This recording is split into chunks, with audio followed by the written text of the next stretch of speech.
Yo, it's Friday night, 9 p.m. sharp. You know what time it is. NarcoCop and Timmy T hitting you with that Lambo energy.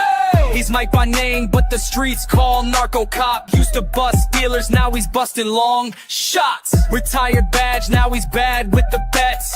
Octagon fiend, cashing slips, no regrets. Friday night fight, Seki poured on ice. Lambo Plays podcast, breaking down the price. Got parlays, KO, subs in round 3. Split decision magic, cashing like a G. Lambo Plays, it's a wild parade. Long shots flying, getting that paid. Tim with impressions, Narco's got the locks. Whisper bet of the week, gonna shock your socks. Lambo Plays, the odds go cray. Spin that wheel, it's a betting ballet. KO's to be round 2 or 3. Hit that split, cashing big LFG. Tim Troiano, lotion in hand. Tennis coach by day, fight fan of the land. Watching WMMA, yeah, you know the drill. Playing with himself, just joking, but still. Impressions fly, Katona in the house. Roses Jr. squeaking, Tim's loud like a mouse. Cornholio vibes, he's stealing the show. Narcos like bruh, but they still go toe to toe. Round 2 chaos, round 3 gold. Split decisions, bets unfold. Side case sipping, parlays lit. Lambo energy, never quit. Lambo Plays, it's a wild parade. Long shots flying, getting that paid. Tim with impressions, Narco's got the locks. Whisper bet of the week, gonna shock your socks. Lambo Plays, the odds go cray. Spin that wheel, it's a betting ballet. KOSOB round 2 or 3. Hit that split, cashing big LFG. NarcoCop, Timmy T, Friday nights, a Lambo Plays podcast. Where long shots live large and splits hit harder. We out. We out. We out.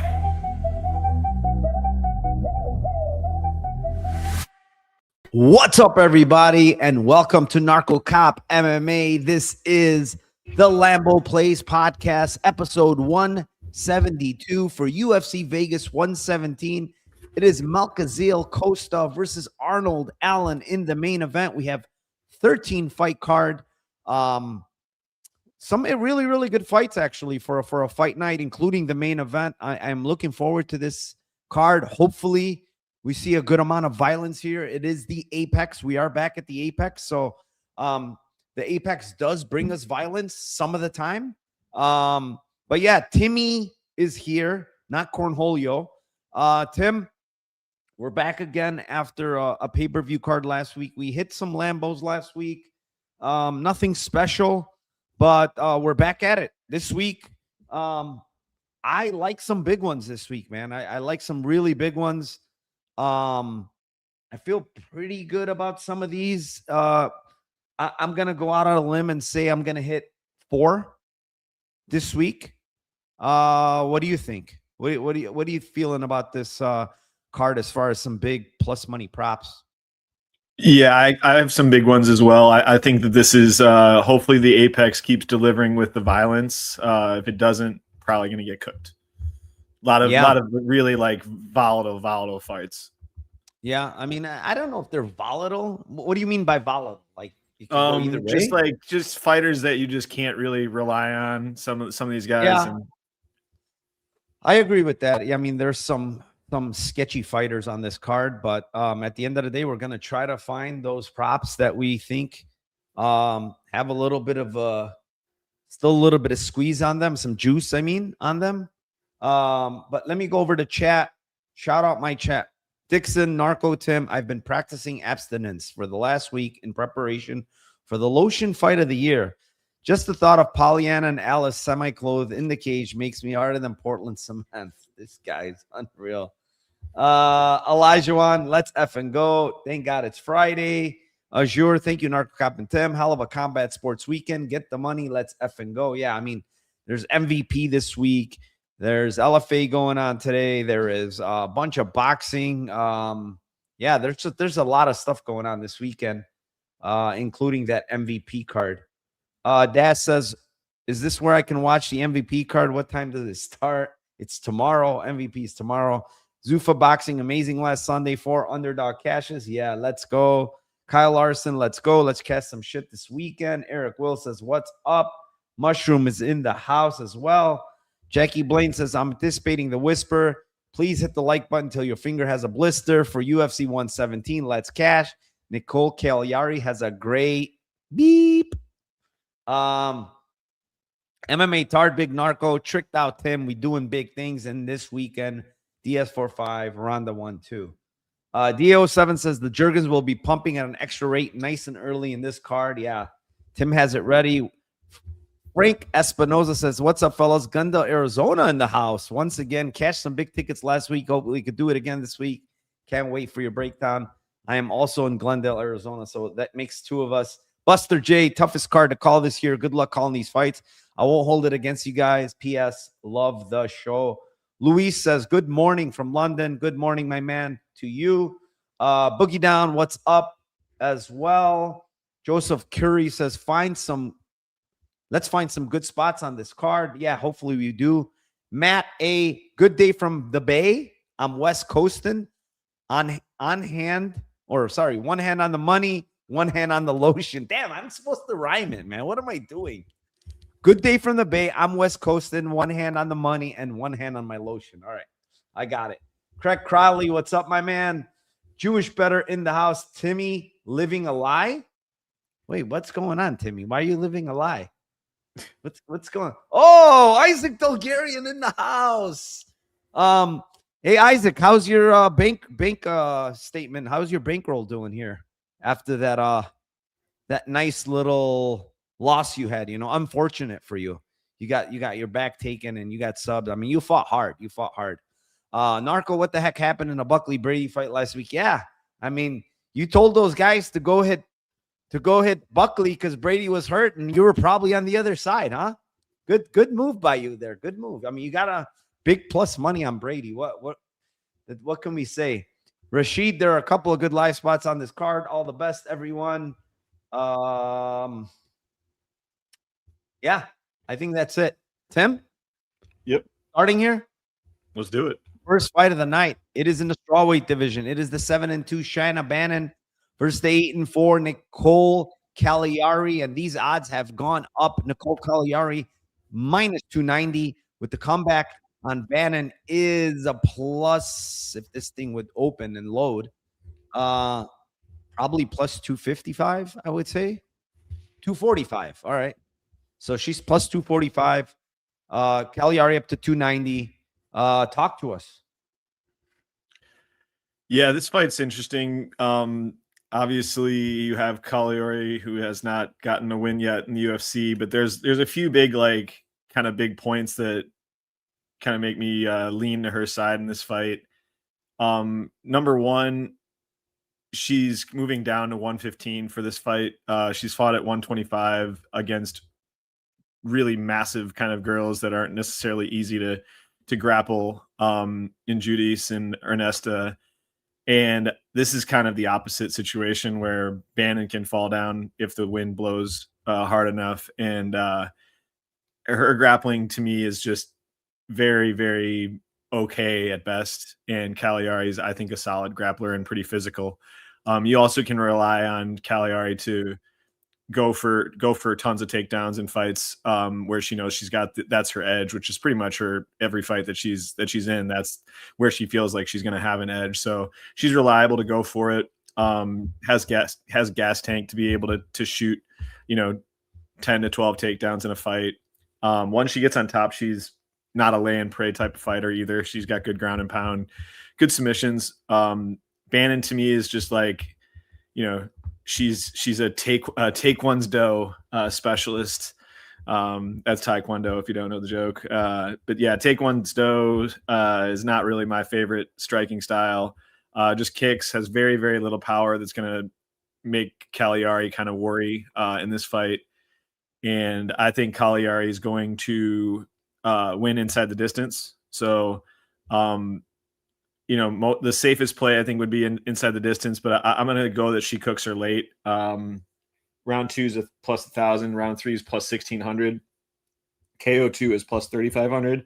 KO3 is plus 5,000. I lean submission, but I think that it's possible that she could get into a very dominant position and just, either get a flattener out and get it with her back and then just pound her out, or even just get to mount and have it be a mercy stoppage.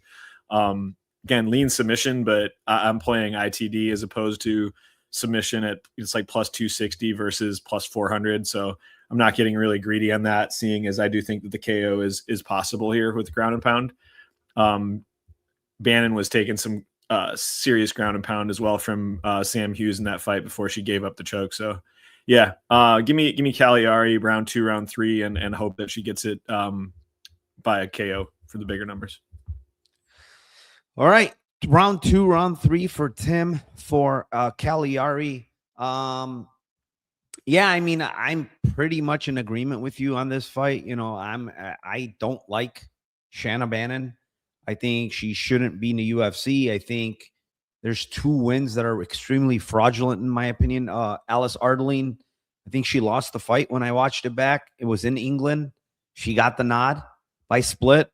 And then the Tomar fight, I mean, she's literally knocked out.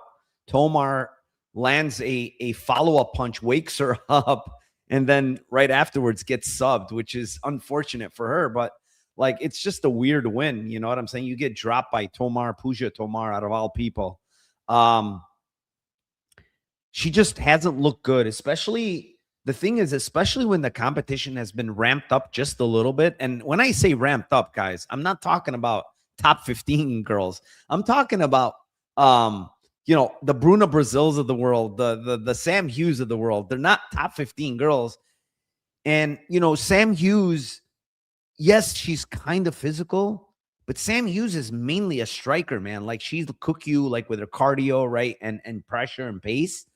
And all of a sudden, for Shanna Bannon in that fight against Sam Hughes, she's absolutely getting cooked in the grappling. You know what I'm saying? She's, there is fights where, Hughes does grapple, but she likes to strike mainly, and she absolutely ragdolled and cooked her until she finished her, right? So, I think she's facing a better grappler here in Caliari. I think Caliari is a lot more physical than Shanna Bannon. I think she has better jiu-jitsu.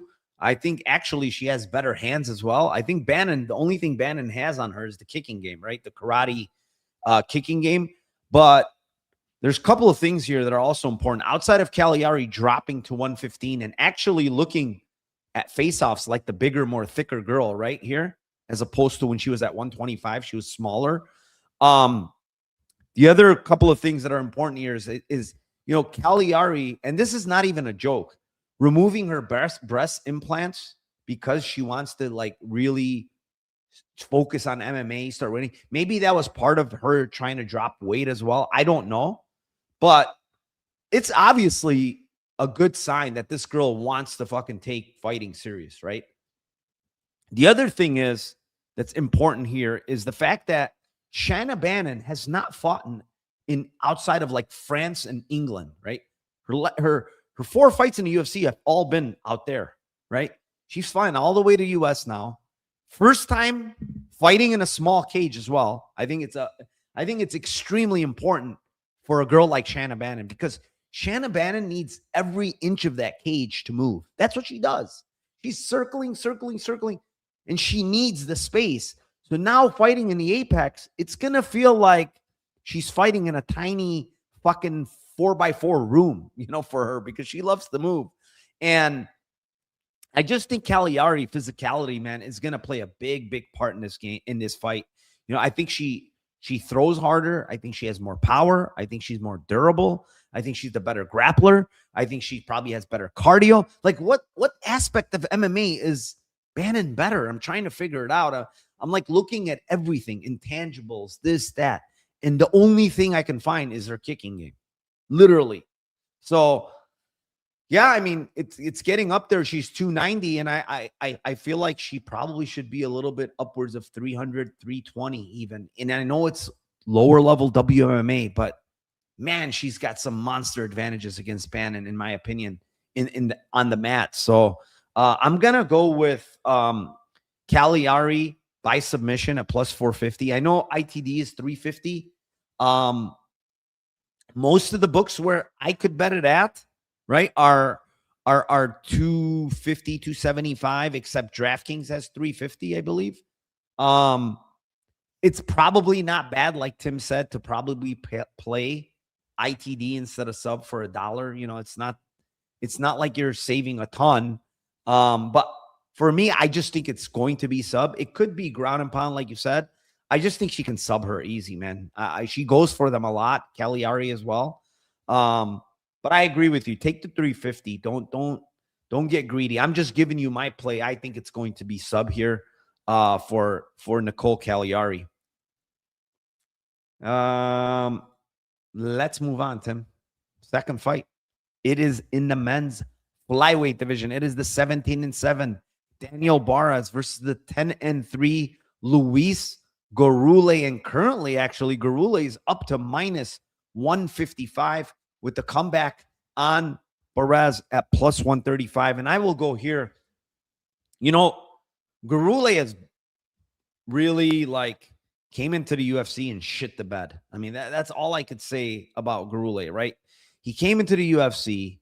I'm sorry, he came in Dana White's Contender Series, right? He came in Dana White's Contender Series. He was actually a decent-sized dog in that fight on Contender Series against Piccinini, right? Who's a high-level wrestler. He goes in there. He stuffs most of the takedowns. He does really good. He puts on the volume on Piccinini, almost finishes him at some point, and wins a split decision, right? Wow, UFC is raving about this guy. He's coming to UFC, undefeated, 10-0, looking great, right?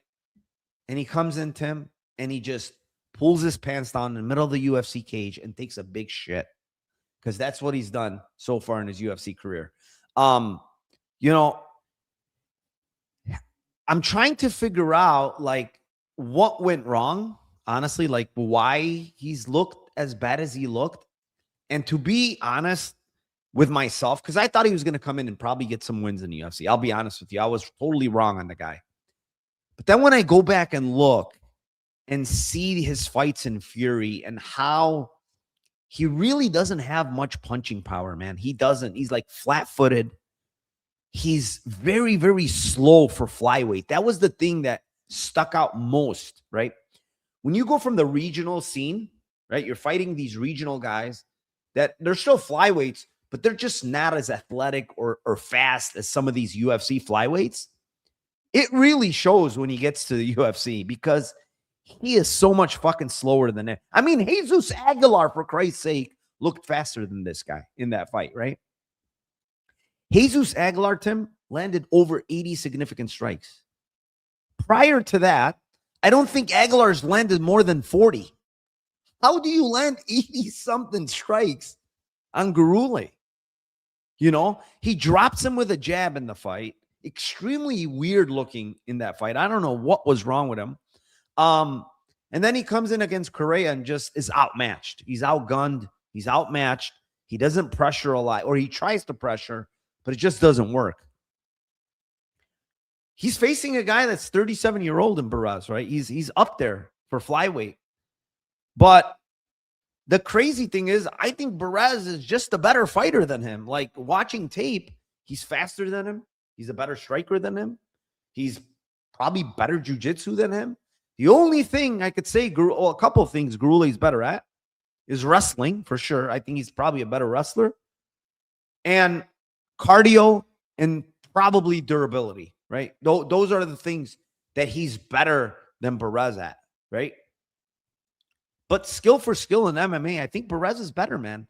I just think he's faster. He's got the calf kicks. He can land calf kicks here a lot against Gurule. Gurule's leg is out there to get kicked, and Barez throws a lot of calf kicks. I think he probably has more power on the feet as well. Barez, you know, he throws those big combos. This is probably a fight. Whoever loses is probably going to get cut here, Tim. I have a feeling one of these guys is going to get cut. Whoever loses. I still think Gurule is pretty damn durable, even though Ode knocked him out. I mean, Ode hits very, very hard. I'm going to go with Barez decision here at plus 275. I just feel like he's going to outstrike him. He's going to be much faster. I think Gurule is going to need to wrestle here a little bit and maybe try to slow down Barez. But the problem for me from watching tape on Gurule is he just doesn't wrestle much, man. He just does not wrestle much. Even in the regional scene, he doesn't wrestle. He likes to strike. And I've seen this in his UFC career right now. He likes to strike, but he's not fucking good at it. Stop striking. So give me Barez at plus 275 here by decision. Yeah, this is a tough fight to call. This is one of the volatile ones for me. This is just Barez to me in round one early. Even like the first 7 minutes, I think he could knock out Gurule. I think the lines on his KO1 and his KO2 are pretty huge at 12-1 and 18-1. And the durability, like, that's the only part where I kind of disagreed with what you were saying is like, I think Gurule's durability is like kind of a question. Ode knocking you out is not a big deal. I mean, he's got massive power, but getting dropped by Jesus is not a good look. And it wasn't like him sitting down on a punch. And he's there to be hit just because like you're saying, he's kind of slow. So early Barez finishing is not out of the question for me at really kind of massive lines. But this, and then Gurule, you look at on the side with Gurule, to me, it's like, I think he's got better wrestling. The jiu-jitsu to me, I'm not going based on tape. I'm kind of going based on, word of mouth and what people that he's trained with have said. And they've complimented his jiu-jitsu and said he's really, really good. And he just doesn't use it, like you're saying. And I think that this is one of those fights where, according to the lines, the books are basically saying like this Gurule just has zero sub equity in this fight. And Barez has never been KO'd. He's been subbed 4 times. So like, I kind of think that it's more of a attritional kind of grapple until he death gasses kind of situation. So give me Gurule by sub at plus 950. It's a huge line. Sub 2 is 35-1. Sub 3 is 40-1. Those are massive. I think that if he does it's another one of those fights. It's just like, dude, are you going to continue to come out here and lose the same way? Or are you going to actually like change your game up and, see if it happens against a fighter that you're kind of outmatched on the feet, especially speed wise. I think I think he has to grapple in this fight. Otherwise he could get knocked out or lose a clear decision. Like you're saying. So yeah, give me the sub at pretty massive numbers at plus 950 and sub 2-3 at gigantic numbers.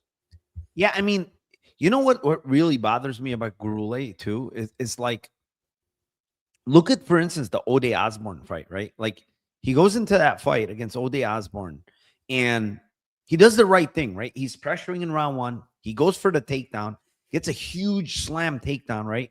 And stays on top all around, like almost like good positions, right? Looks good. Comes round 2, and now all of a sudden he wants to strike again, right? He shoots one lazy ass takedown that doesn't even sniff a takedown, right? And then like, yeah, let me just strike with this guy. And then he gets KO'd bad. And it's like, bro, you cannot strike. You suck. At what point are you going to realize you're not a good striker? Like even in Fury, he didn't win these fights by striking, bro. He was, all he won was because of the volume, the pressure, and his cardio. Like he just kind of wore guys down, right? And won these fights. It's not like he was the better striker. His striking is really shit, man. Going back and watching, I just don't like, he's arm punching a lot. He's flat-footed. Like, I don't know.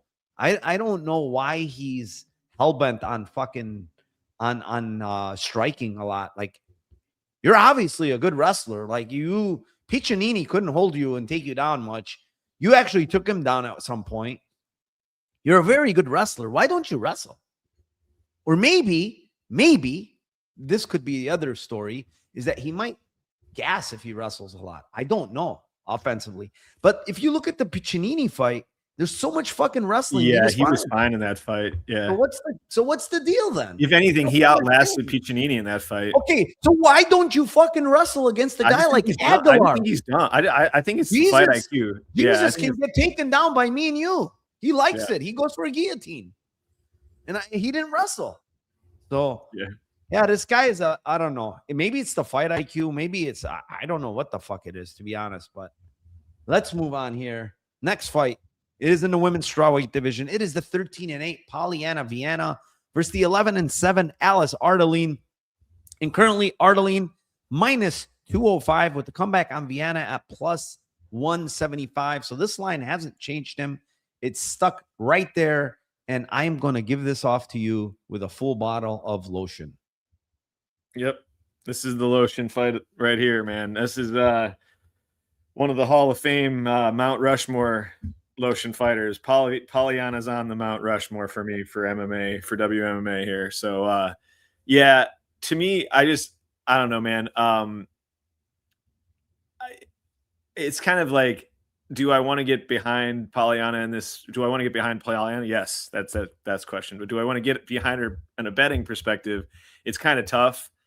But I just wanted to like shout out, if you're getting subbed by armbar by Diana Belbita, like you can be subbed by Polyana Viana. Like that's kind of the only thing that pushes me over in this fight. Like I'm going to take a shot on Viana by sub and sub 1, sub 2. I don't have tremendous confidence in it, honestly, but I just think that if Alice grapples in this fight, which I don't necessarily think that she necessarily will, unless she's in trouble on the feet, I think that's where I'm kind of worried about the sub bet. But like, if she does grapple and get on top, like I think Polyana could sub her. I think that's where Polyana's going to do her thing, and she's going to play off of her back, and she's going to try to, get the armbar, and that's basically what she does from bottom. I think Alice, on every other, metric minus power on the feet, she's going to attack more, and she's going to throw more shots, and she could probably win by any method, and win a clear decision, things like that. But yeah, if this fight's on the ground, I think Polyana could armbar, and that's just basically what I'm just going to go with that kind of, meme WMMA sub. And if Belbita can do it, I think Viana can do it. Yeah, I mean, that's fair. That's fair. I mean, she's going to go for the armbar. And if you look throughout her career, I mean, she loves the armbar off bottom, right? Like she just goes for it over and over and over again. It seems like, she's comfortable with getting taken down. Her takedown defense is god awful. But armbar one, triangle armbar, armbar. She's got a bunch of armbars. And honestly, it feels like it's sub 1 or bust kind of. I don't know why, because all her submissions except her second pro fight are sub round 1. Like it just doesn't, maybe she just doesn't have the energy to get it later in fights. She has gone to decision, multiple times. It's not like she hasn't gone to decision. I think 4 times. But she's never won one because she's just okay with being on bottom and just kind of like riding out a loss or something, or getting pounded out or getting subbed, right? So the thing to me that sticks out most in this fight is here's the thing. I think first off, when you look at the weigh-ins and face-offs, Polyana Viana is a little bit bigger than her. She's got a 5-inch reach. She's got a 2-inch height advantage.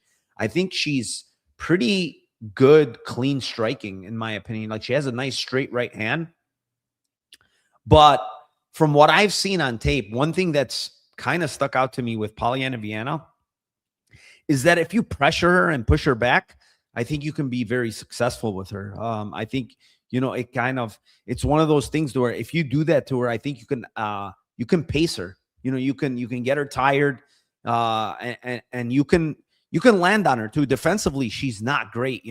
Hannah Cyphers back in the day dropped this girl. I don't know if you know who Hannah Cyphers is, but she's not a great striker. And she dropped her back in the day, and she landed a lot of strikes on her. The one thing I know with Alice Ardelean that is no doubt, this girl pumps out volume like no one else in the strawweight division. I mean, look at these numbers. 92 significant strikes landed against a girl like Melissa Martinez. That's hard to do, man. Melissa Martinez is running around the cage nonstop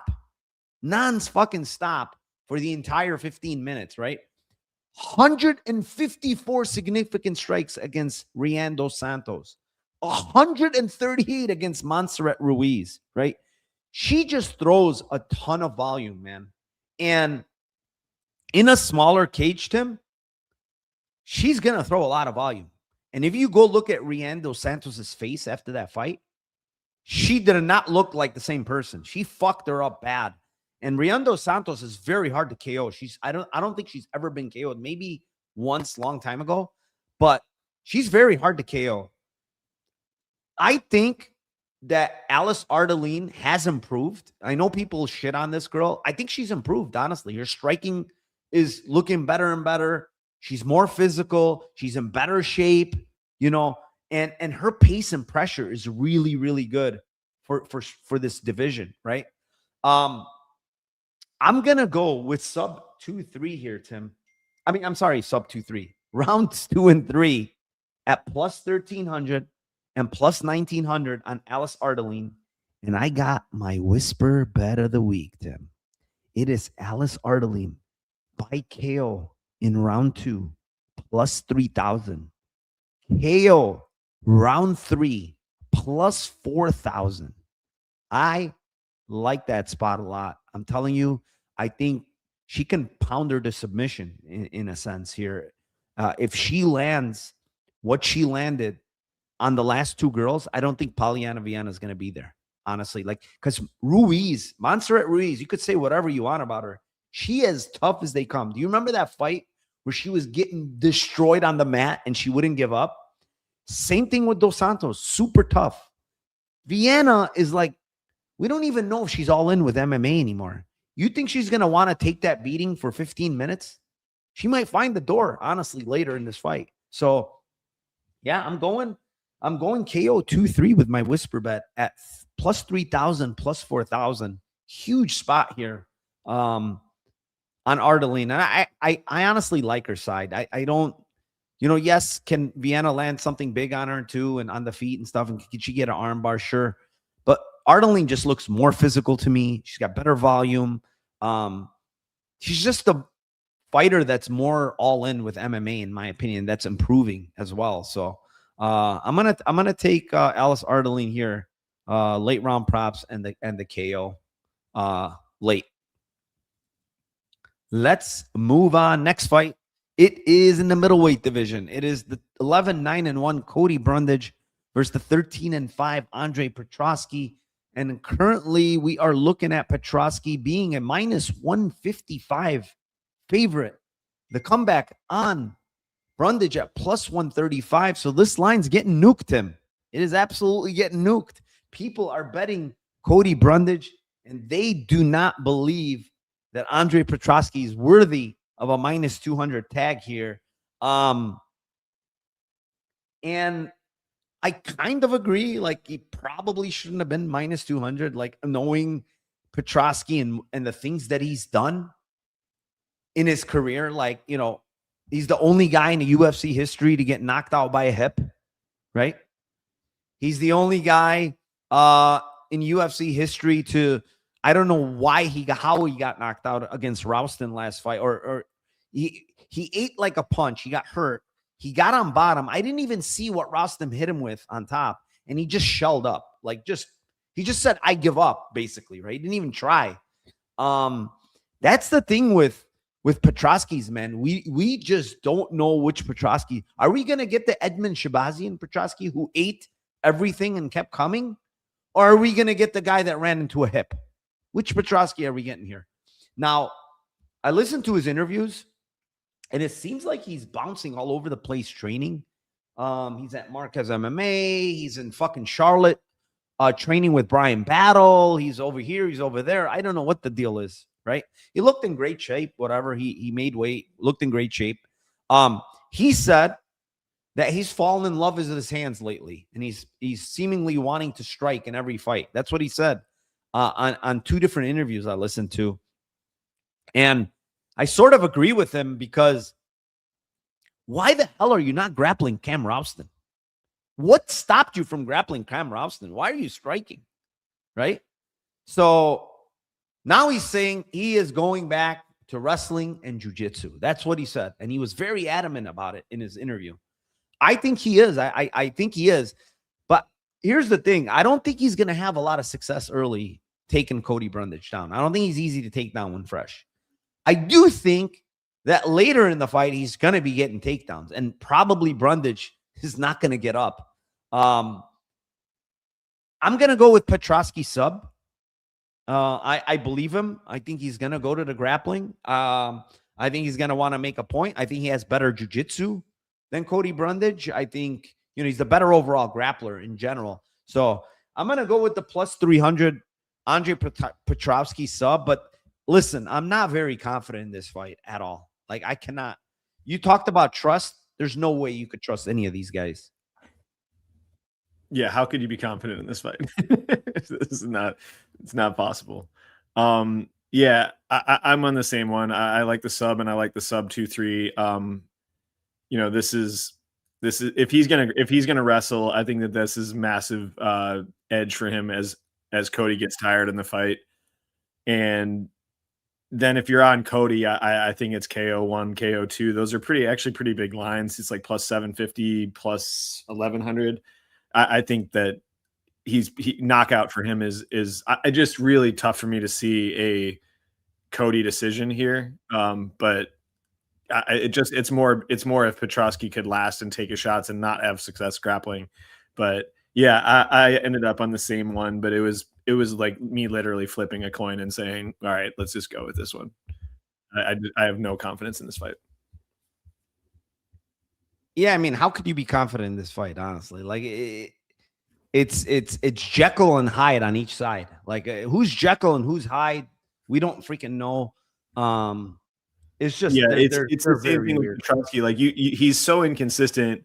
Sometimes he's going for subs. Sometimes he goes like Fremd and lays and prays. Dylan Budka not finishing him. I mean, Steve Harvey made a great point. I mean, that fight was absolutely disgusting. Dylan Budka, the same thing. Same deal. Like that dude half guard and did nothing. Yeah. Nothing. Try to advance. Nope. Try to throw ground and pound. Nope. I mean, honestly, if I'm the ref in these fights, should have been stood up a bunch of times. No, I don't care if you're sitting in half guard and it's an advantageous position. If you're not doing anything, I'm going to stand you up. That's it. Either you're going to throw ground and pound or you're going to try to advance. And if you're just going to sit there and lace your leg and lace the guy's leg and sit in half guard because you think that's how you're going to win the fight, then I'm standing you up. This is not stalling or wrestling 101 or whatever. You know what I'm saying? Joseph says Petroski's chin seems dust. I mean, yeah, it seems dust sometimes, but then you look at the Shabazian fight, and how does he take those shots from Shabazian? I don't get it. I really don't fucking get it with this guy. And honestly, Cody, like, he's going to swing for the fences. If there's one guy that I think has a little bit more like will fight for your money type of shit, it's probably Cody, honestly. Like, when you see in this fight, in this fight for sure, yes. Like Dante Johnson fight, right? He's fighting, he's like coming back, he's throwing big. Same thing with the Abdul Malik fight, same thing with the Mechanical fight. Like, he's fighting, he's fucking fighting. And it's also, if one of these guys is going to hurt the other guy on the feet, it's Cody's going to hurt Andre on the feet. Probably. I mean, he hurt Cam Ralston in round one. I don't know if you remember. He hurt Cam Ralston. So, yeah, I mean, the DA07, the fight is a great advertisement for 1-800 Gambler. It really is. It's hard to, like, I know there's some people that like Cody here, but, like, how could you be confident, man? He's fighting way too often, too, man. Weight cutting. Like, it cannot be good for you either. Like, he's fought how many times lately? He just fought in March. Then he fought in January. I think people that are on Cody are fading Petroski more than on Cody. I get it. I really get it. But there was times that the same thing could have been said for Cody, right? A lot of times people say, "Oh, we're fading Cody." It's just we're just betting the other guy because we're fading Cody. Now they're betting Cody because they're fading this other guy. It's like I don't want nothing to do with that shit. All right. Let's move on.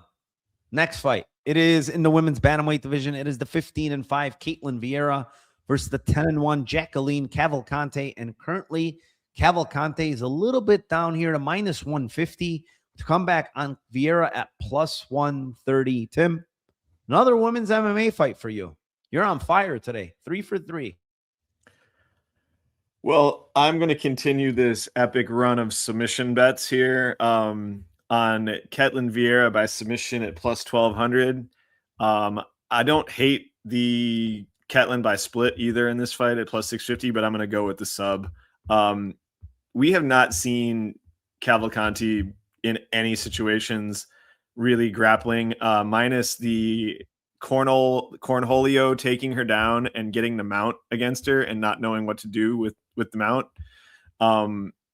I think that there's going to be a cage push physicality edge with Vieira here. And she had an attempt against Dumont as well. It's been a while since she subbed McCann, but McCann is a good wrestler, had a little quit in her in that fight. But like, I just think the physicality for Vieira to be able to hold her own versus Kayla in wrestling and in judo scenarios. I just think like if she can cut off the cage, and it's going to be a smaller cage, which I think is a massive advantage for her as well in this fight, where Cavalcanti needs space to run her game and to, throw the strikes that she does and try to be in and out really quick. I think that it'll be easier to cut off the cage. It'll be easier to cage push and then go for judo trips and throws and get on top. And I'm just basing it on, we just haven't seen Cavalcanti versus this level of a grappler and this type of physicality before. Maybe she makes a mistake. She made a mistake against Cornholio. So 12-1 for a grappler like Vieira. Yeah, I think that's a good line on the unknowns. So yeah, keep the run of submission props going for me today. Yeah, I'm right there with you. The first thing that stuck out is that number. Does Vieira have a lot of subs? No, we get it. Like it is that price because of that, right? Because Vieira, I want to say she only has 3 subs in her career. Maybe I'm wrong. 4. She has 4. She has only 4 subs in her career. She only has 1 in the UFC, and that was against Sarah McMahon back in the day. But when you look at the Dumont fight, like she had a deep arm triangle on Dumont, and she got out of it, or I think the bell might have saved her. I don't remember, but Dumont has some grappling. She's either a brown or black belt. I don't even know what Cavalcanti is, to be honest, on the mats. Like she could be a blue belt. She could be a black belt for all I know. I don't know. That's what I'm trying to say. I really don't know, but I do know that Cornol is not a great grappler, and her getting to mount is kind of like a bad sign, honestly. How I think she got a takedown and then advanced to mount. It's kind of a bad look. If Vieira gets on top, she's very, very good on top, man. Like, yeah, maybe she doesn't hunt a lot of submissions, but she's very heavy on top. And she will try to advance. She will try to go to half guard. She will try to get to mount. She will go for submissions like we saw her go against Dumont. Maybe Cavalcanti tries to expose the back, something. And we just don't really know what her jiu-jitsu is like. So you're telling me a Petnera's freaking black belt is plus 1,200 against the kind of unknown? Like, I'm just going to take a shot on it at 12-1. I will say that I think Cavalcanti wins this fight. I think she's the cleaner striker. I think she's got the better footwork. I think she's a lot faster. She's younger. You name it, it's on her side outside of the grappling stuff, right? And I think maybe Ketlen has a little bit more power on the feet. I'm not really sure. But, yeah, it's just the number. It's 12-1. It's way too big, in my opinion. So, yeah, let's move on.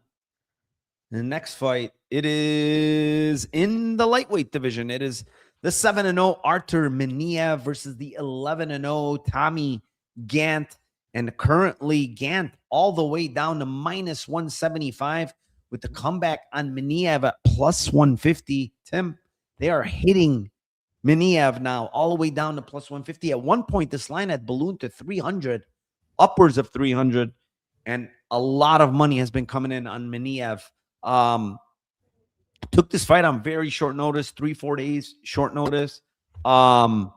We have, I guess, Ryan here saying he has inside scoop here. Minev was the main training partner for Merab when he fought O'Malley, and he has lived with Aljo for a while. So I don't know. I know he's been training at Syndicate for about 9-10 weeks now.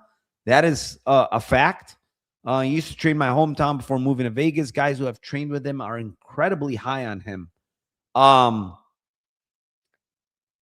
could see it. I could see it because I think he's an explosive striker. I think he's got big power in both hands.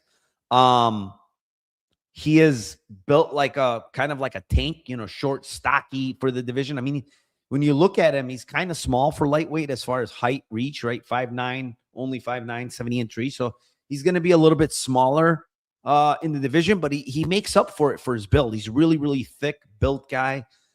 Hits very hard. And he's fighting in Tommy Gantt, a guy in Tommy Gantt who looked really good in Contender Series. High level wrestler. But the thing I like with Tommy Gantt and what I've seen on tape is he just doesn't mess around with just the wrestling, man. Like, he's clinching you, elbows, knees, takes you down, starts smashing you when you're down. He's not letting you, like, he's hitting you hard, elbows, punches, and he just attacks you. He's relentless with it. And from what I've seen in the fights that have extended, his cardio looks really damn good, man. Like, it just looks good. And he's training over there with Cormier now. And, that only could probably help him. He's just going to get better and better. He's fighting in the right weight class for himself now at 55. You look at some of these fights, he's fighting at 85, he's fighting at 70. But the one crazy aspect about Tommy Gantt is the fact that this guy just started fighting MMA in 2024, his professional career. He just started fighting MMA in 2023. So this guy's only been doing MMA for 3 years, Tim. And as a pro, he started in April of 2024. So that's in 2 years. This guy has 11. This is going to be fight number 12. Okay. In 2 years. Sorry. Fight number 13 in 2 years. That's an incredible pace that this guy's on. And he's 33. He's making up for lost time. And this is going to just come down to, is Gantt going to be able to take Minev down and hold him down? Because on the feet, Minev is faster. He hits harder. He's the better striker. And quite frankly, probably has more power, right? At the end of the day. Now, listen, I'm not saying Gantt can't hurt Minev on the feet, because I've seen Minev almost finished a couple fights ago by Moreno. He was dropped and hurt very bad in that fight in round 2, right? The same thing can be said for Tommy Gantt, though. David Paulson fight at 185. I mean, that guy's he's a bum. And he hurt Gantt very bad twice in that fight. Dropped him and hurt him, and he was almost out. He did come back and win. Props to him. Same thing with Minev. So I think that's what this is going to come down to. Can Tommy Gantt get this fight to the ground? He's a high-level wrestler, D1 wrestler. Minev has shown some weaknesses in the wrestling before, but he was very young. He's been training with really good guys. Maybe he's leveled up the wrestling. Maybe he's leveled up the defensive wrestling, I should say. If he hasn't leveled up the defensive wrestling, I think he's in big trouble, because I think Gantt's just going to ragdoll him here if he hasn't. And I'm not so sure if he has. I'm not. I get that he's training with Merab and Aljo, but both of those guys are still much smaller than a guy like Tommy Gantt, man. And Tommy Gantt has high-level wrestling probably as much as Aljo does. He's a D1 All-American, I believe. At NC State. Like, he's not a joke wrestler. So I'm gonna go with Gantt KO. I think he's gonna potentially get on top. And the other thing I don't like is Minev. This is a very short notice fight for him, man. Really short notice. He's gonna fight a wrestler. I mean, I'm taking Gantt KO plus 410. I think it happens later when Minev slows down 2-3. 2-3 KO is 10-1 if you want that. I like both. Yeah, this is. I didn't tape too much of Artur here. I only got a couple of his fights. I was trying to see how he looked defensively grappling, and I didn't get a chance to really see it. So he was doing actually more of the offensive grappling in the 2 fights that I taped. So I didn't really get very much tape on him defensively. So we'll see it obviously in this fight. Having just the short notice kind of nature of this fight, I think it's kind of difficult to say, how if he doesn't get an early KO, like he's going to need Gantt to slow down, I think. And I didn't see a lot of Gantt like slowing down really in a lot of his fights. So yeah, to me, it's Gantt 2-3 plus 650 plus 1200. I lean sub, but I kind of think it ground and pound late if he gets him tired is definitely live as well. So yeah, I like the round 2 at plus 650 and 1200 for Gantt here. I think that it's going to take him the first round. He'll probably stay safer on top as well, and maybe he gets a sub early. I wouldn't think a ground and pound would happen in round 1. I think ground and pound will more be 2-3 attritional, and I don't think like round 1 will be necessarily like the easiest time to get Artur down if he is good at grappling. Honestly, I don't know, to be honest. So like if he's having any success defensively grappling, I think the most success he's going to have is going to probably be round 1. So yeah, give me round 2, round 3 for Gantt.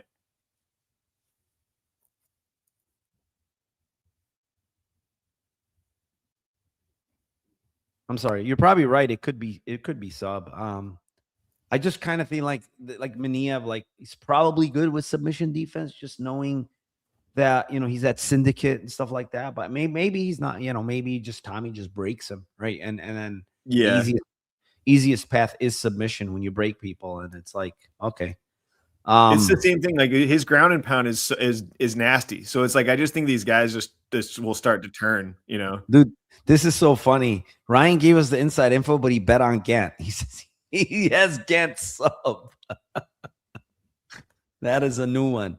I thought you were giving info like you were gonna play Minev. A lot of people have. I mean, he's down to, like I said, he's down to 150. I mean, that's a big line move here. But yeah, let's move on here. Next fight, it is in the light heavyweight division. It is the 11-5 Tokkos versus the 14-6 Ivan Erslan. And currently this line has also gone down. Erslan is down to minus 157 with the comeback on Tokkos at plus 137. This one's yours, Tim. Binary fight. Do you think Tuco is going to be able to get him down and get takedowns and top control and or a sub, or do you think he's not?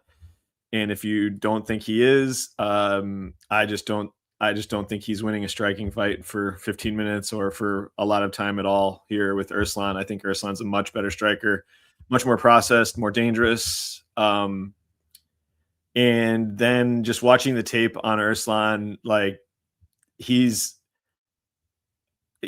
he's losing to guys that, are pretty physical dudes, Jimmy Crute would put Tuco in a box. Like he would just like in every which way. I'm pretty sure Cutelaba would also put Tukos in a box. So I just think like those guys are just extremely physical beasts at this weight class, and both extremely dangerous as well. So yeah, I think Erslan's a better, has enough initial takedown defense and has enough on the feet power wise to deter just, like naked shots all the time and just over and over trying to rinse and repeat takedowns for Tukos. So the question is, can Tuco last in this fight 15 minutes or is he going to get KO'd? Honestly, that's like a coin flip to me. I really don't have a super strong lean on that, but was able to last against Navajo Sterling. That doesn't necessarily say much because Navajo has stretched out a ton of people to decisions. But I think like from a volume standpoint and the shots he was taking in that fight, I think it's kind of similar to what Erslan's going to throw at him here. So Give me a Erslan decision at plus 500. And I hope that Tuco can take his shots. Yeah, I'm right there with you here. Decision plus 500 for Erslan. Tukos can take the shots. The other thing with Erslan is it's crazy. Every single one of his 10 knockouts are in round one. Every single one. So it seems like he doesn't carry his power late. I don't know what the deal is. Like, he's got 10 knockouts on his ledger. They're all round one. It seems like if he doesn't get you out early, it's probably him getting finished or it goes to GTD, right?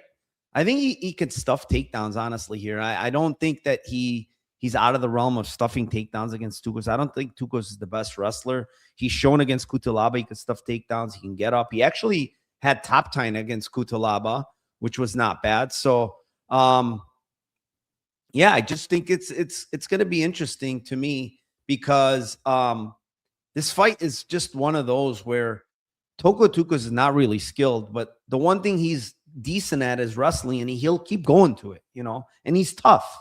I mean, look at the punches he took from Sterling. Look at the punches he took from Zhang early on, like huge shots, and wasn't going down until he got put out cold, So he is a tough guy at the end of the day. Erslan hits very hard, and he hits very hard early.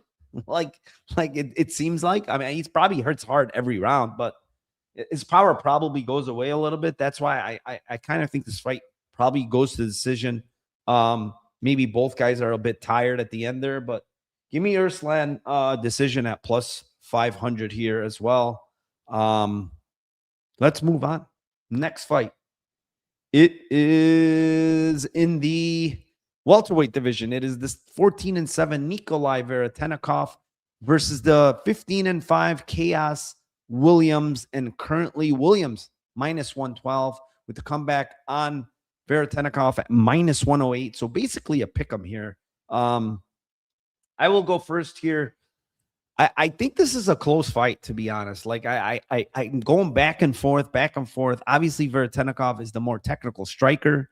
He's got more tools on the feet, in my opinion. But I think Chaos has more power. I think Chaos is more durable. I think Chaos has faced a better level of opposition. I think Chaos even has a lot more like high level experience than Veretennikov. Veretennikov has fought decent guys like, back in the day against Michael Morales in Contender Series and some okay guys on the regional scene. But once they've gotten to the UFC, one guy is facing, lower tier guys, while the other guy has faced a lot better fighters, Randy Browns, Michelle Pereira's, Al Hassan. He's faced some really good guys, Chaos, and he's done well in some of those fights. He's almost always outmatched as far as technical striking because he's very awkward in the way he strikes and the way he plots forward, but he hits very hard. He's got a great, great chin, and he's just physically very, very strong.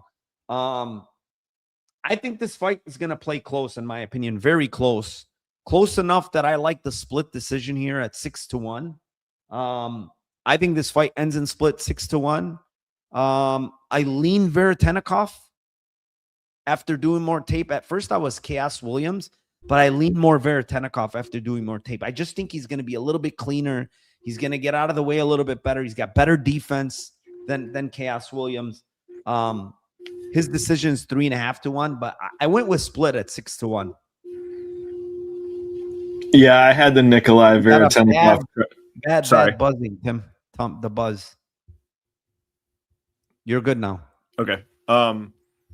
Yeah, I had the trifecta with Nikolai here in this one. The end split I like as well.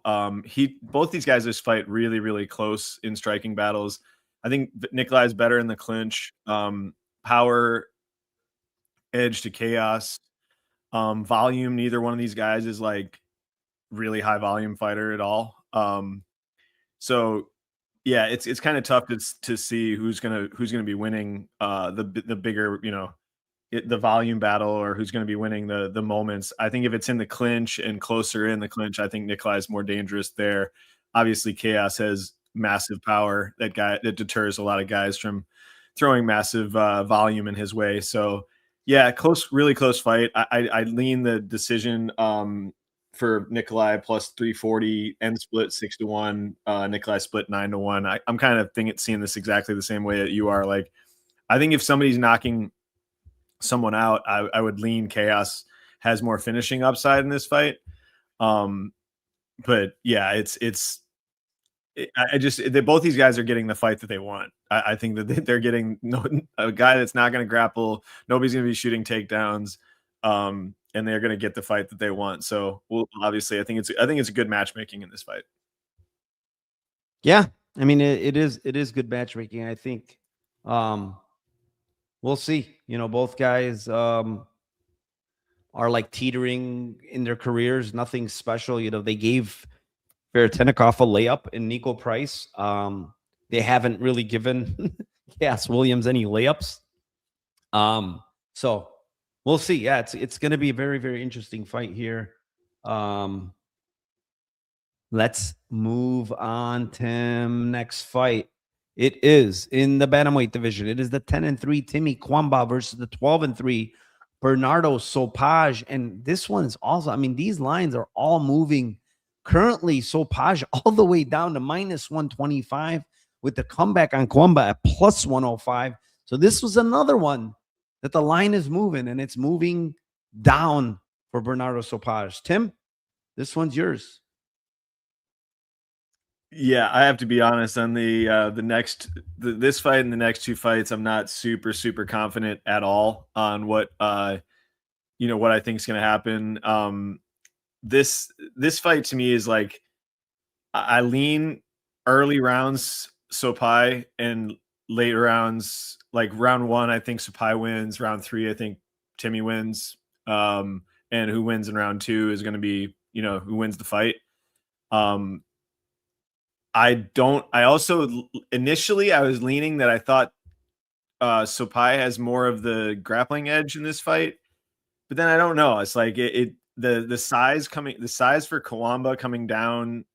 He's fought at 155. He's fought at 145. Now he's at 135. Like, I think it's massive. I mean, like he's definitely going to be fucking pretty big at this weight class. And, the reason why I thought Sopaj might be able to get him down was not a lot of people have had a ton of success, minus Mario Batista versus Lockdog, just like easily getting him down and being able to hold him down and just rain shots on him. I feel like Sopaj looked really, really good in that fight until he didn't. We were getting massive lines both live in that fight. That was like a glorious live bet fight.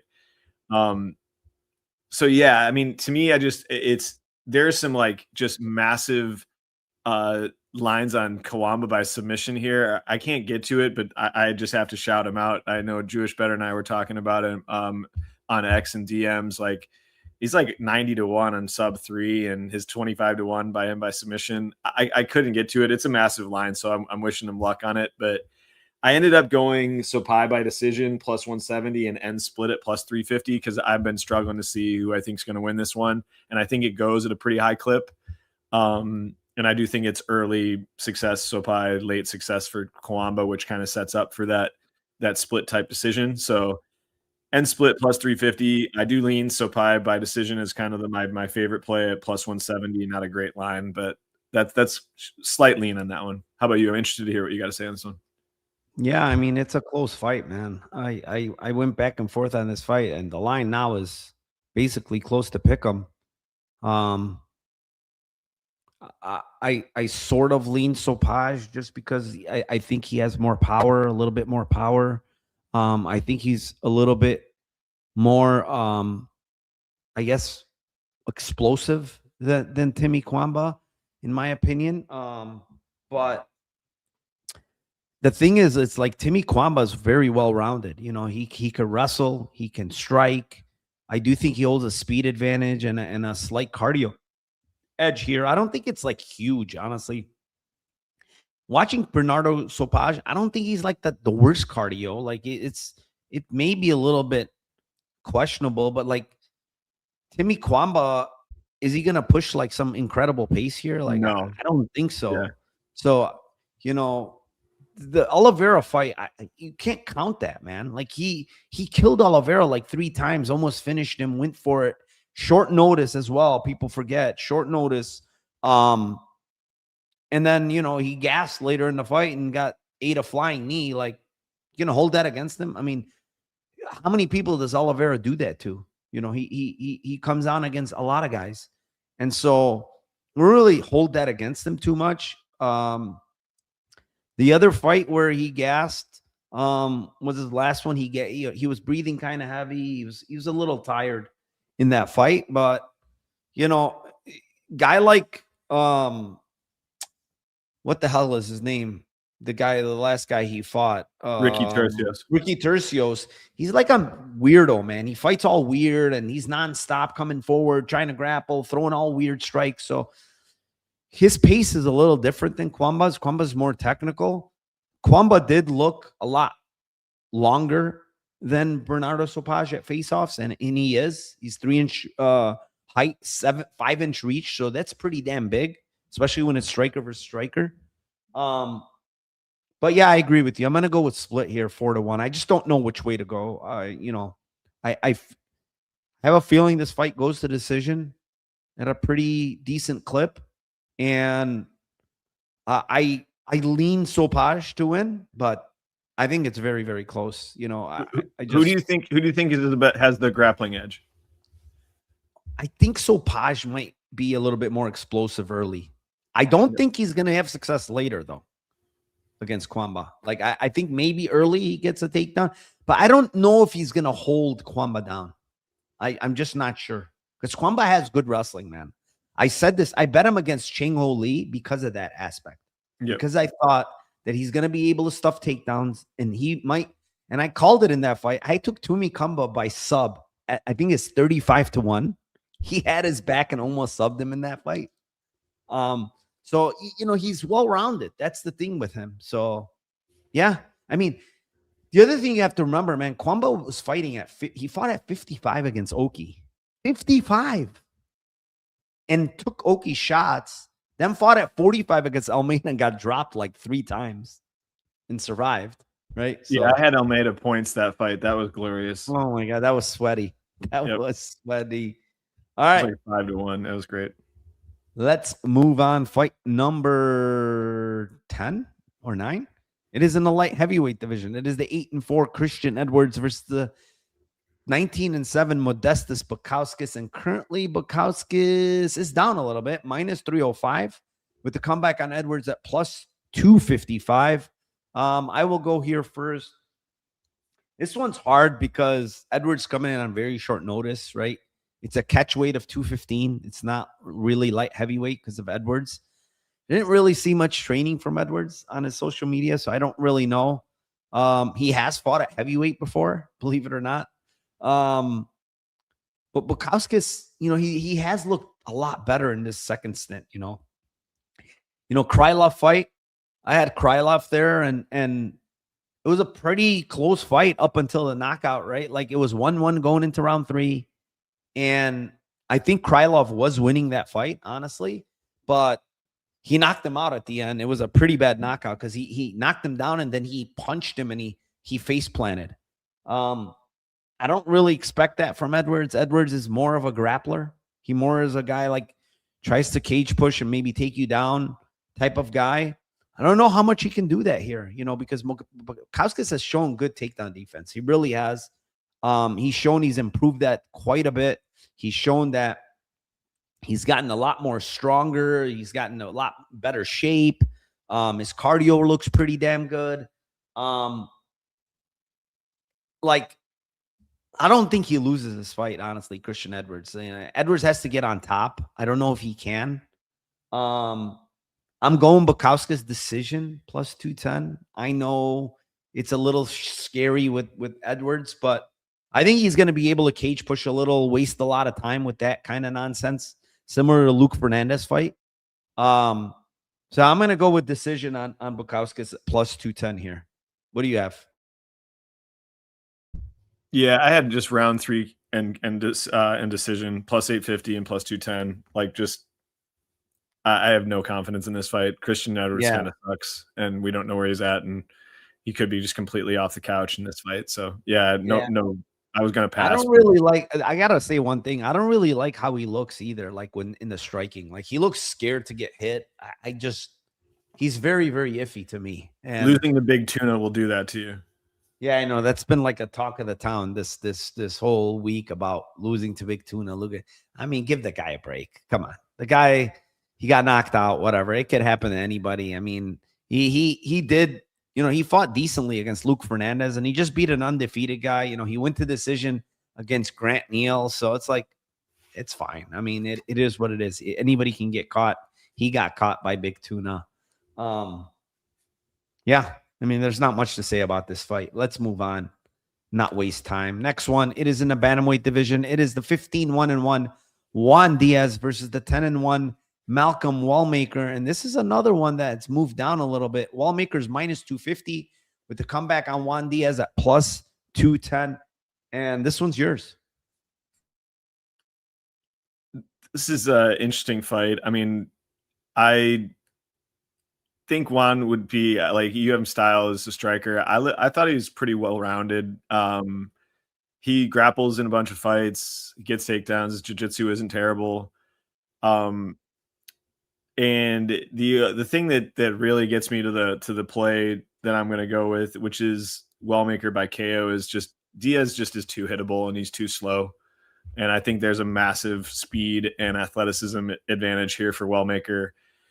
And it just is going to take one massive shot to connect here to put Diaz, send him to the netherworld. So yeah, I not going to get greedy on KO 1 or 2 or anything like that. KO plus 140 is good by me. I think if he doesn't KO him, this fight's probably closer than the line is saying. He'll probably hit him a bunch, but Wellmaker doesn't seem to have like a very, a lot of decision equity with how he fights. He's fought a lot of close fights if he's not getting the knockouts. So I think Diaz is probably live for a close decision, or it could be a close decision if he doesn't get bonked. But I kind of think he's going to get bonked at some point in this fight. So give me the KO for Wellmaker at plus 140. Yeah, I mean, I'm right there with you. Diaz, I think why this line went down is Diaz came into really good shape. Like if you look at the weigh-ins, his pretty lean, cut up, a lot better than Contender Series. Maybe that's why. I don't know. He's a little wild. He likes to throw spinning stuff, and he throws, decent power, nothing special. But I think he's a defensive liability, man. He drops his hands way too much. He's way too offensive minded and no defense behind it. I think that's a recipe for disaster against Wellmaker. When you're just thinking of offense and no defense, you're probably going to get knocked out. I was on Ethan Ewing last fight for Wellmaker, and that's not because I didn't like Wellmaker. I thought Wellmaker was potentially going to be a star in the UFC, a top 15 guy, top 10 guy, maybe. But I just saw a lot of potential in Ethan Ewing when I watched tape on his striking. And I knew Wellmaker is going to strike with him. And I'm like, man, this guy's boxing is really, really good for MMA. And his defense is very good. When I watched Ethan Ewing, he rolls shots a lot. He has his hands up. He moves his head. He's just a really, really solid guy. So I took a shot on him against Wellmaker. And now we get a discounted price on Wellmaker, honestly, because of that. Because I think Juan Diaz, yes, he could be very tough. We don't really know because he's faced really cans. He hasn't faced anybody good. He could eat one shot and go to sleep here. And I think that might happen, honestly. I don't care how tough you are. Wellmaker hits very, very hard. And I think he's going to put him to sleep. I'm taking KO plus 145. I know it's square. I know it's whatever. I just think the defensive liability, if Juan Diaz fights the ways I've seen on tape, I think he's going to get KO'd. He's dropping his hands way too much, man. And he's just looking to throw. And I think that's just not going to work here for him. So, Yeah, I'm going with KO as well, Tim. Plus 145, I think, is the best price out there. But yeah, and it's nothing special. Moving on, co-main event of the night. It is in the featherweight division. It is the 16-4-1 Doo Choi versus the 13-2 Daniel Santos. And I think this line's come down just a little bit. Minus 160 Santos. And the comeback on Doo Choi at plus 140. I will go here. I really like what I've seen from Doo Choi, man, after he came back from that long layoff. I know the first fight was not the best after a 4-year layoff, but you also have to give him a break. I mean, 4-year layoff, coming into the UFC, fighting a guy like Kyle Nelson, who's not an easy fight. You know, he still won that fight if it wasn't for that stupid point taken for a headbutt. But he didn't look great in that fight. Subsequently, he's looked really damn good, you know, in these other fights. I know the competition is not great. I get that. It's Algio and Landwehr. But the way he's dismantling them, just like beating them pillar to post every minute of the fight, it's pretty impressive. You know, he's shown he can grapple. He's shown he can strike. He's got big, big power, man. This guy has big power. Go back and watch what he was doing to Charles Jourdain in that fight. I mean, Jourdain was scared in round 1, dude. He was getting hurt, wobbled, dropped. I mean, he was very, very scared in that fight because Doo Choi just big power, man. This guy has very big power. Look what he did to Stevens early in that fight. You know, this guy has a lot of power in his hands. And I know Daniel Santos has never been knocked out, but he's also never faced a big power puncher like this. I'm telling you guys, like looking at some of these guys he's faced, these guys don't hit as hard as Doo Choi. And they're not as technical as Doo Choi. So I wouldn't be shocked if Doo Choi KOs him or drops him or does something really big to him. However, he has never been finished. I'm going to go with that trend, and I'm going to say Doo Choi is going to put it on him. If you look at the last fight, you easily won round 1. He just got stupid in round 2, dropping hands. He was just way too cocky from the beginning. If you watch that fight, Yang or Su Yang or whatever was too damn cocky. See, he was styling on Santos early, right? And then round 2, he's still talking shit and then backing up and he eats a big right hand and goes to sleep, right? I think Doo Choi is a lot more skilled than those guys. I think Doo Choi has a lot more experience than those guys. The only thing is he has been out of the cage for a while, year and a half. So that's a little bit of concern, but he looked in great damn shape there. I mean, both guys looked good. Daniel Santos looked probably the best of his career at face-off. So, but I'm going to go with Doo Choi by decision here at 5-1, Tim. I think he can win a decision against Santos. Yeah, I was looking at this fight from a couple different ways. I think if the fight goes, I think it could be just an absolute war. And then the end split is a huge line at plus 650. The books don't think this fight's going to go. I ended up on the late round props for Santos in this fight, though. I just think this dude is just a dog. Like he's the definition of that. Like he's that picture of the dog inside the X-ray inside the lungs. Like he personifies that picture. So like, I think the more technical fighter is Choi, for sure. But I just think the guy that has just way more dog in him is Santos. I think also he can get takedowns in this fight, especially later as the fight goes. I think Doo Choi is a good fighter, but I think the last, couple fights that he's had have been just against some pretty washed fighters. Like we're just seeing like, it's not looking good for Bill Algio and who is the last guy? Nate the Train, dude. Like Nate's just, we saw what happened with him versus Cub. Like he just seems just slower and slower and just not able to really show any type of fight anymore in a lot of these fights. So I'm not trying to like discredit his win at all there. I just think that they were just against some washed fighters. This should be like the best fight on the card. In my opinion, this is just probably the best matchup and two fighters that are just going to go at it. So yeah, give me the late round pops on Santos plus 650 plus 1,000. kind of similar type of archetype fight where he's going to have to get an ass beating early and then just keep coming after Duo later on in the fight and maybe get him out of there late. But if this fight goes, end split to me is still, I think it's pretty good at plus 650. I think both these guys are going to have success. Yeah, it's going to be interesting. It's a very good co-main. This is a really good fight. I think the fight before this with Wellmaker, it's going to be exciting. And I think that Cuamba fight is really good. So they have some good matchups. That's what I said on this card, fight night card. There's some really good matchups, including the main event, including the other one that you talked about, the Chaos Williams Veretennikov, which was also an interesting matchup.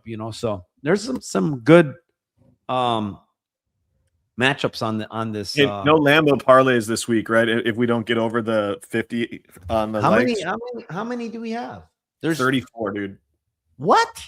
There's 34. 342 live viewers. Walter There's 100. We got Walter Payton level here. This 34. is brutal. They are killing me. They are killing me. Get those numbers up, boys. We're just shutting it down. Hold on a second. You just hit a Lambo parlay not very long ago. 2 weeks ago. 2 weeks ago, and we only have 34 likes. Like, what is going on? Man. This is brutal. Oh man. All right. Tim, main event of the night. Very good main event. It is in the lightweight or featherweight division. Sorry. It is the 26-7 Mel Costa versus the 20-4 Arnold Allen. And this is another one, Tim. Lots of line movement all the way down to minus 118 on Arnold Allen to come back on Costa at minus 102. This is insane. Another fight. How many fights have crazy line movement? Just a lot of line movement on these fights early. Usually we see it fight day. No, this time there's a lot of movement before fight day. It's a Friday and they have some movement here. So go ahead. Really good fight. Full transparency. I have tried to fade Mel Costa a bunch. I think I've only won one time, and that was a long time ago with Thiago Moises.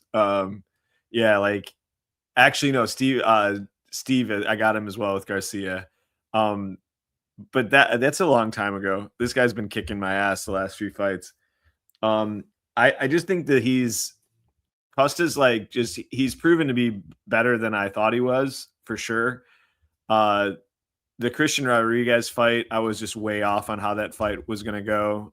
He was constantly trying to wrestle him and take him down, had zero success, and it was just kept on getting kicked and was getting beat up in the clinch in that fight as well. And it was really weird. I was impressed by Costa in the clinch in that fight.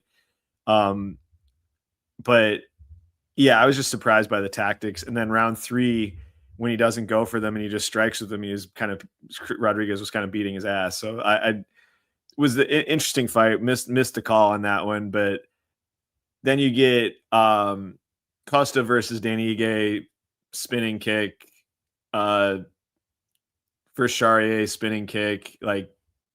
Okay, what are we doing? Very good, lands on him, but both those fights, I just don't know really how they go. Kind of meme-ish, honestly.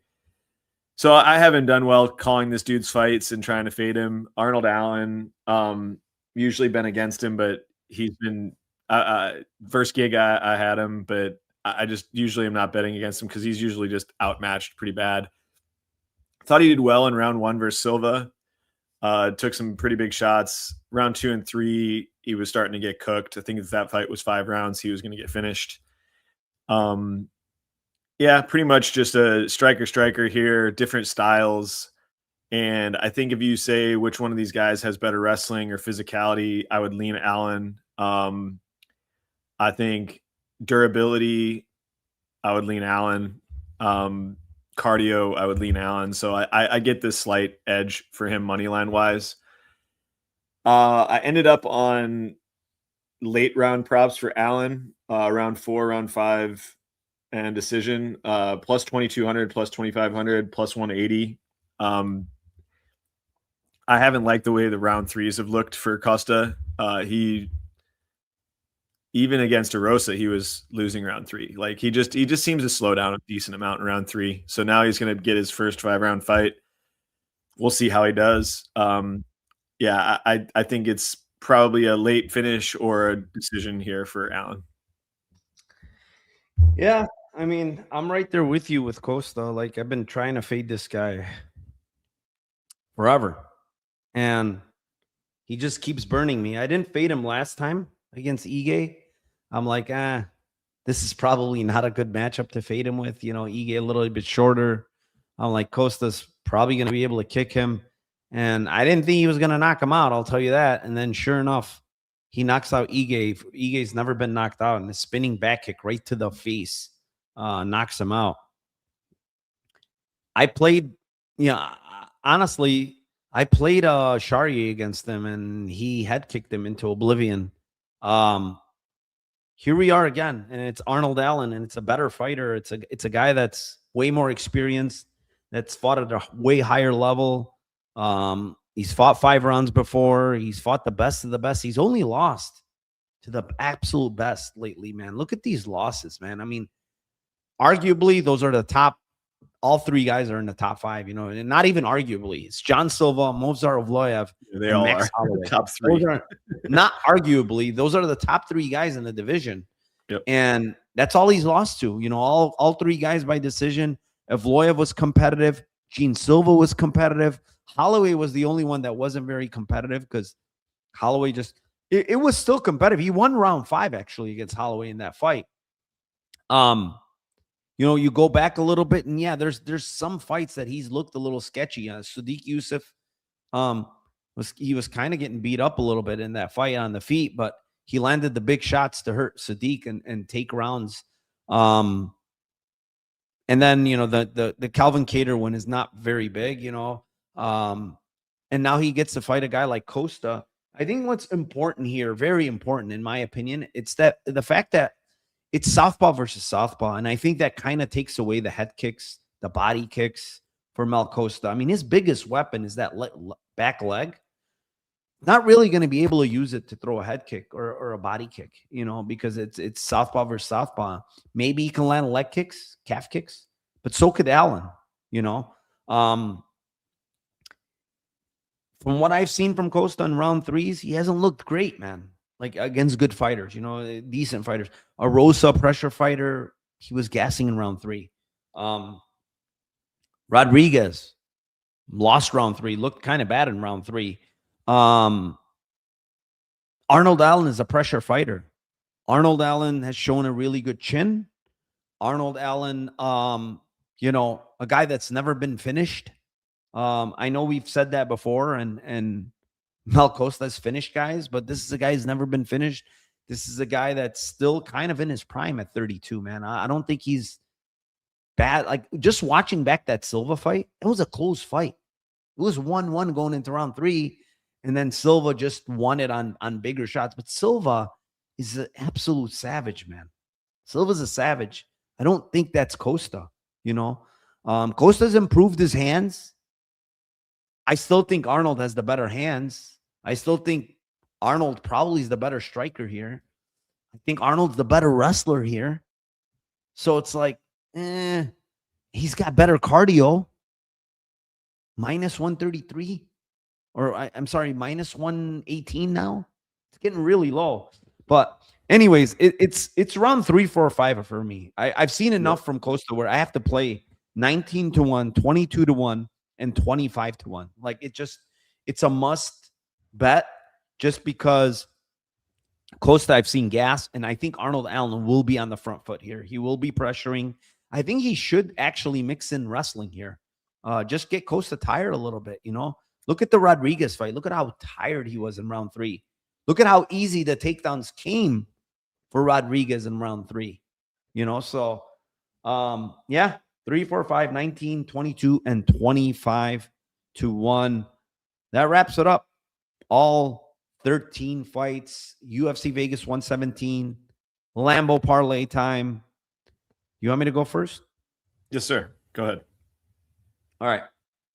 I got two. I got Caliari sub, Wellmaker KO, Gantt KO, 61-1. My second one is Veretennikov decision. Cavalcanti decision. Bukauskas decision, 27-1. I thought we were going to be on the same one again at first. I have ITD, Caliari, Wellmaker KO, and Allen 4-5 decision as 20-1. And then I have Caliari 2-3.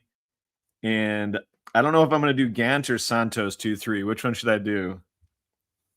Well, I can't give you Santos because I have the other side. Yeah, I'll do Gantt. I'll do Gantt. Gantt 2-3. All right. Caliari with Gantt 2-3. 344 live viewers. I appreciate all of you. Hit the like, subscribe, comment, do all of that good stuff.